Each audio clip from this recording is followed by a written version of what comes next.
मनोज जरांगे पाटील किल्ले शिवनेरीवरती निघालेले आहेत. त्याआधी त्यांचे समर्थक किल्ले शिवनेरीवरती छत्रपती शिवाजी महाराजांचं जे जन्म ठिकाण आहे त्याचं दर्शन घेऊन खाली येत आहेत. किल्ले शिवनेरीच्या पायथ्याशी आम्ही आहोत. मोठ्या संख्येने प्रतिसाद मिळताना दिसतो आहे आपल्याला मनोज जरांगेंना. काही समर्थकांशी आपण बोलूयात. दादा, कुठून आलात तुम्ही? परभणी जिल्हा. परभणी जिल्हा. हा, किती दिवसांसाठी तयारी करून निघालाय? कितीतरी दिवस. 15 दिवसात तयारी. आम्ही सोबत अन्नधान्य सर्व सोबत आलो आम्ही घेऊन. जोपर्यंत मराठ्यांना दादा म्हणतील तसं आरक्षण मिळणार नाही तोपर्यंत आम्ही मुंबई सोडणार नाही. आमचा निर्धार आहे. कुठून आलात? परभणी. तुम्ही? मी बीडहून आलो. हा, जोपर्यंत आम्हाला ओबीसी मधूनच सरकार आरक्षण देत नाही तोपर्यंत आम्ही मुंबई सोडणार नाही.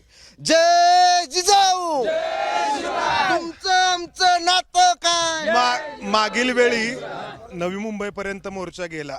तिथं सरकारने आश्वासन दिलं आणि मोर्चा तिथं स्थगित झाला. यावेळी पुन्हा सरकारकडून बोलण्याचे प्रयत्न होऊ शकतात. आम्ही आमच्या मागण्यांवर ठाम आहोत. आता कसं फक्त जरांगे पाटील म्हणतील तसं.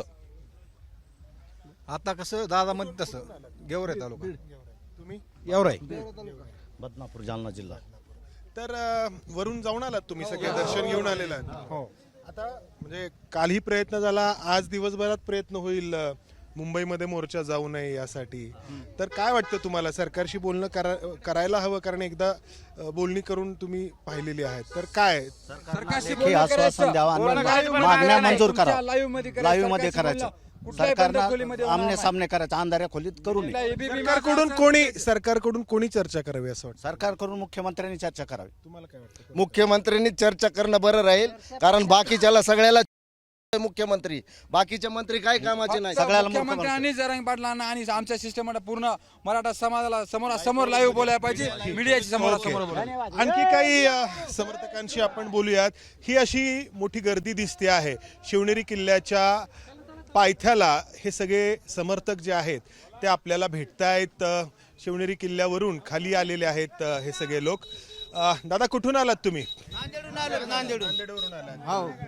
काल किती वाजता निघाला होता? 3 वाजता. आता किती दिवसांसाठी तयारी? आता 10 दिवसापर्यंत तयारी आहे. महिना नारायणगडून आलोत आम्ही. महिना लागू द्या. सगळ्या तयारीने आलोत. घाबरायचं नाही.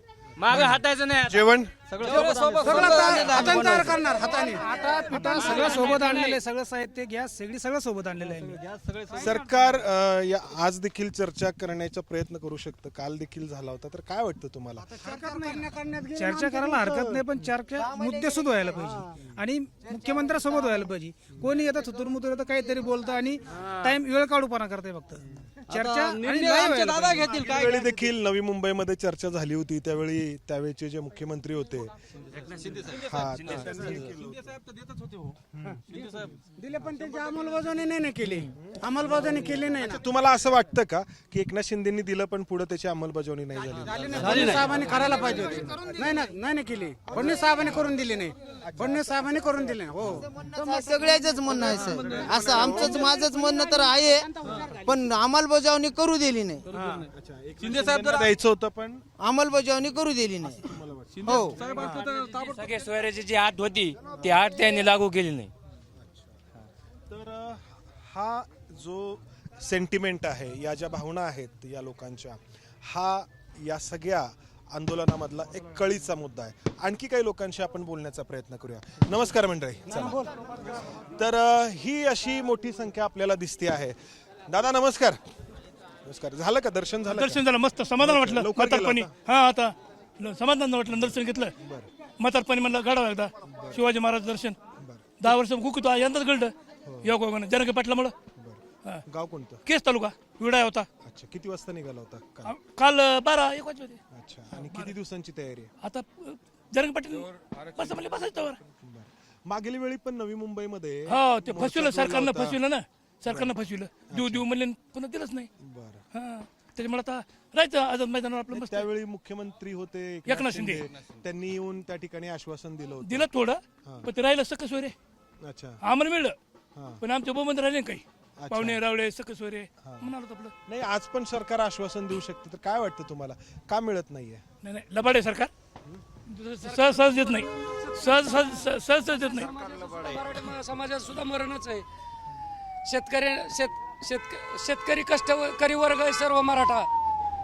तर कुणबी मोहखेड धारूर तालुका अच्छा तर आता सरकार काही गोष्टी समोर ठेवत आहे, पुन्हा एकदा काही आश्वासन देत आहे, काही तांत्रिक मुद्दे आहेत असं सरकारचं म्हणणं आहे हे आरक्षण लागू करण्यासाठी. तर तुम्ही ऐकाल का, म्हणजे काय तुम्हाला सर आता ऐकायची वेळ गेलेली, त्यांना बरेच दिवसाने ते आम्हाला आश्वासन द्यायला लागले. तर आता हे ऐकण्यासाठी नाही, जोपर्यंत आम्हाला आरक्षण हे सगळं भेटत नाही तोपर्यंत आम्ही मुंबई सोडणार नाहीत. महिना लागू 15 दिवस लागू आम्ही इथून हलणारच नाहीत. आता त्या तयारीने चालत आम्ही सर. मला कोण बी सर्टिफिकेट भेटलं, मला भेटलं. हे आमचे पाहुणेत ना, हे कोण आहेत मग? हे पाहुणेत आमचे नातलग पाहुणेत ना, मग मला भेटलं, ह्यांना का भेटत नाही? काय अडचण येते? आज मराठा समाजाची अशी फरफड झाली. 650 मार्कावाला MPSCचा मुलगा, यांना भेटलं सर्टिफिकेट, तुम्हाला भेटायला काय अडचण? सांगायला लागलो ना, तेच तर सांगतो ना. 650 मार्क माझ्या मुलाला पडतात किंवा माझ्या भावाला पडतात, आणि माझा भाऊ गरीब असतो राज्यसेवेच्या परीक्षेत, आणि 605 मार्कावरती आरक्षणवाला कास्टवाला तो तहसीलदार म्हणून, परत प्रांत म्हणून आणि उपजिल्हाधिकारी म्हणून त्या पोस्ट वरती खुर्च्यावरती बसतात.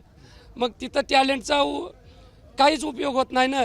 मग त्यावेळेस जर सरकारने असंच केलं तर क्राईम वाढायला उशीर लागणार नाही, आणि दुसरी क्रांती घडल्याशिवाय राहणार नाही. शेतकरी संघटना आहे. शरद जोशींची ठीक आहे.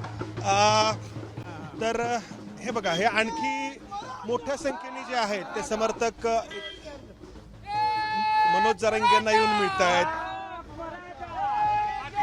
दादा कुठून आलात? हिंगोली तालुका.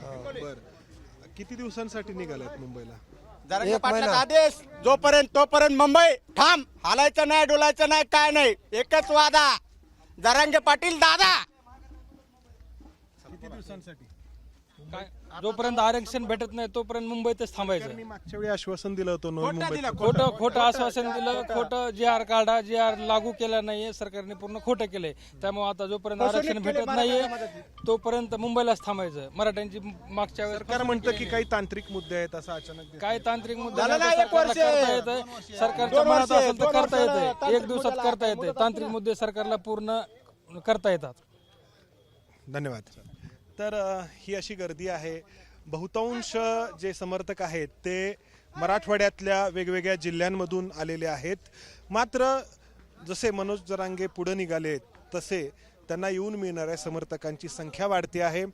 मधल्या पश्चिम महाराष्ट्रातले समर्थक देखील येऊन मिळत आहेत, आणि खास करून नवी मुंबईमध्ये जेव्हा हा मोर्चा पोहोचेल तेव्हा या मोर्चाला आणखी मोठं रूप प्राप्त झालेलं असेल.